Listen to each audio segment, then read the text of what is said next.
House Republicans have to really focus on getting back to a balanced budget.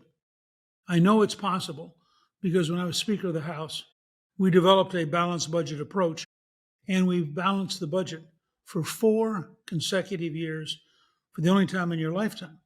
We did it by being methodical, by increasing economic growth dramatically, by controlling spending, and by reforming some major programs, including welfare. It can be done again, and it has to be done. If you look at the size of the deficits that Joe Biden is running up, they're a major factor in inflation. It doesn't matter how much the Federal Reserve squeezes the private sector by raising interest rates. If the federal government's just going to borrow trillions of dollars and keep spending and putting more and more cash into the economy. Furthermore, when you borrow all that money, you're basically saddling your children and grandchildren with enormous interest on the debt. We will presently be paying $1 trillion every year just to pay interest on the debt. Think about that. Bigger than the defense budget. Now, if a family or a business got so deeply into debt that they were paying that kind of money, they'd go bankrupt. It would be impossible. And the truth is, we are burdening our economy for generations to come unless we get this under control.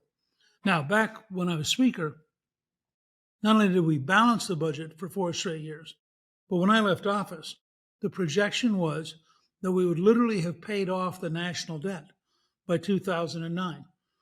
Alan Greenspan, who was then the chairman of the Federal Reserve, was very concerned and said that he frankly didn't know whether or not they'd be able to manage the money supply if we had no U.S. debt.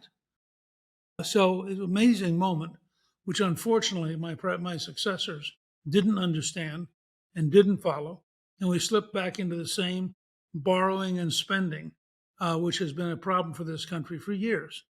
I think House Republicans have a real opportunity to work towards getting the budget under control, getting it paid down, ultimately getting it balanced.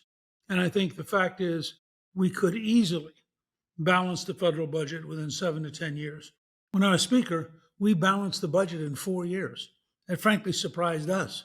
Our goal had been to balance it in 7 because we had offered a constitutional amendment requiring a balanced budget, and that amendment said we would get to balance within 7 years.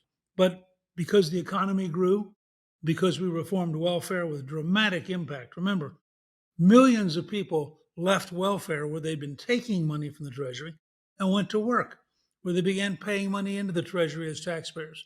The difference was enormous.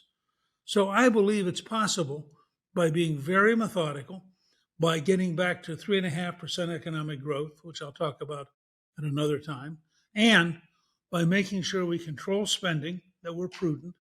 I think we can get to a balanced budget. And in that process, we're going to defeat inflation, get back to stable prices. People will have better jobs with higher take-home pay, with a greater capacity to buy things. That's why focusing on the commitment to get to a balanced budget is so important. My new book, March to the Majority, is now a bestseller and is available at Amazon and Barnes & Noble and retailers everywhere. Get it today by clicking on the link in the description below.